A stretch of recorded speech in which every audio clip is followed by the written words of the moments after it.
much for such a warm welcome.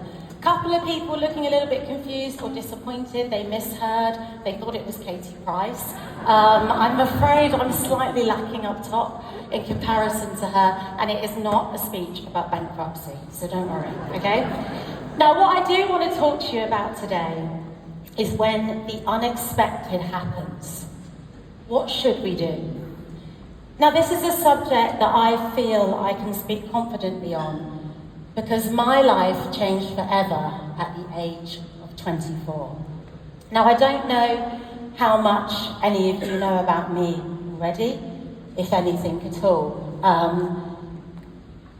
I'm a 40-year-old woman. I've experienced major trauma, pain, but also decisions that we make in our life. And you need to be able to answer these about yourself. What do I do for money? Who do I give my love to? How do I serve others? And how do I feel about myself? I try to answer those annually. I sit down, I do it with my husband, I sometimes do it with my eldest daughter. If you can answer those over the next few days, you will be able to begin to live your life intentionally. And it's not just about having these amazing goals, you know, it's sometimes the mundane parts of life as well that are just as important. There's a beautiful quote about life being mundane. Some of you will know this one. Life is amazing, then it's awful, and then it's amazing again. And in between the amazing and awful, it's ordinary and mundane and routine. But breathe in the amazing and hold on tight through the awful and relax and exhale during the ordinary. Because that's just living, heartbreaking, soul healing, amazing, awful, ordinary life. And it is breathtakingly beautiful.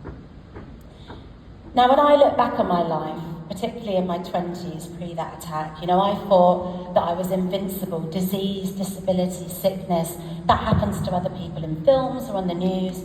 It's not going to happen to me.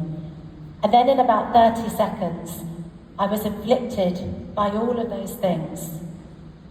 But you know, the facts were for me, yes, my attackers could take my looks, my youth, some of my senses. But they could only touch the surface. They could only touch what they could see. Because you can touch somebody all over, but never ever own another. My spirit, my soul, and my mind, these are mine, and they remain forever untouchable. Now I'm going to leave you with my thoughts on confidence, because this is what I've written a lot of books on, and this is what people ask me about a lot in the street. Mainly, how can I think actually about what other people think of you when you realise how seldom they do think about you. When you start seeing your worth, you will find it harder to stay around people who don't. And it is not who you are that holds you back, but it's who you think you're not that is the problem. So deep down, inner core confidence that runs through every single person in this room. That's all the life experiences we're going through now, the tough stuff that is building our resilience.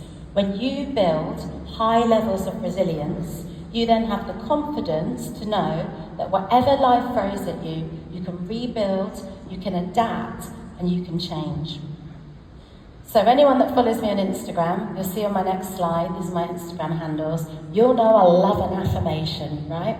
Not as simple as live life and laugh, but I do love an affirmation. So I'm going to leave you with one of my favourite affirmations around confidence. Confidence is not, they will like me. Confidence is, I will be absolutely fine if they don't. Thank you so much for listening. You've been amazing.